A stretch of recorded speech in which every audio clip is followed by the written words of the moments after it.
ప్రజలకు ఇచ్చిన మాట తప్పినందుకు బీఆర్ఎస్ పై కోర్టులో కేసు వేస్తానన్నారు కాంగ్రెస్ సీనియర్ నేత జగ్గారెడ్డి.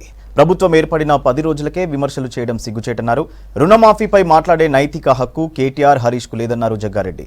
కేసీఆర్ కుటుంబం 420 కాబట్టే ప్రజలు ఇంట్లో కూర్చోబెట్టారని చెప్పారు జగ్గారెడ్డి. హరీష్ రావు గారు, మీరు బాగా అసెంబ్లీలో రెచ్చిపోతున్నారు. వచ్చిన 10 రోజులకే రేవంత్ రెడ్డి ముఖ్యమంత్రి అసెంబ్లీ పెట్టిండు. మీకేమైనా జ్ఞానం మీకేమైనా ఉందా?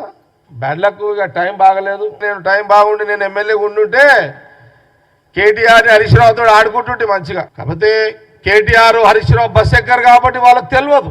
ఇప్పుడు వారు తిరిగింది ఎంత తెలంగాణలో చిన్న 6.5 కోట్లు, 6.5 కోట్ల మంది మెడిసాయి 6.5 కోట్ల మంది ఈరోజు మహిళలు తెలంగాణ తిరిగిరు ఫ్రీగా. దీనికి నువ్వు సవాలా? నేను కేటీఆర్ని హరీష్ రావుని అడుగుతున్నా కేటీఆర్ని హరీష్ రావుని అడుగుతున్నా.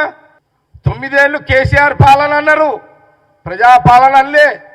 కాంగ్రెస్ వచ్చిన తర్వాత రేవంత్ రెడ్డి ముఖ్యమంత్రి అయినాక రేవంత్ రెడ్డి పరిపాలన అల్లే. ప్రజా పరిపాలన అన్నాడు రేవంత్ రెడ్డి ముఖ్యమంత్రి గారు. బూజు పట్టిపోయినాయి 9 ఏళ్ళల్లో. మొన్న సీఎం రేవంత్ రెడ్డి మా క్యాబినెట్ అయిన తర్వాత అవన్నీ దులుపుడికే చాలా టైం పడుతున్నాం. ఏదైనా బ్రిడ్జ్ స్తంభం వంగిపోవడం ఉన్నదా ఎడన్నా? ఇది పిల్లల పరిష్కారం అయ్యే కదా, ప్రాజెక్ట్ అనా? ఏం మజాకా ఏంది ఇదంతా? ప్రజలు అడిగినారు, అప్పు తీసుకొచ్చి మాకు అన్నం పెట్టు, మాకు అనలే కదా.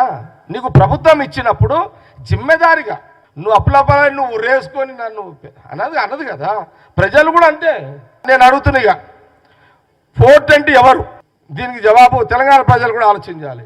అసలు తెలంగాణ ప్రజలను మోసం చేసిన 420 కేసీఆర్ అని భావించే వాళ్ళు తెలంగాణ ప్రజలు కేసీఆర్ని ఓడగొట్టి టీఆర్ఎస్ బీఆర్ఎస్ను ఓడగొట్టి కాంగ్రెస్కి అధికారం ఇచ్చారు.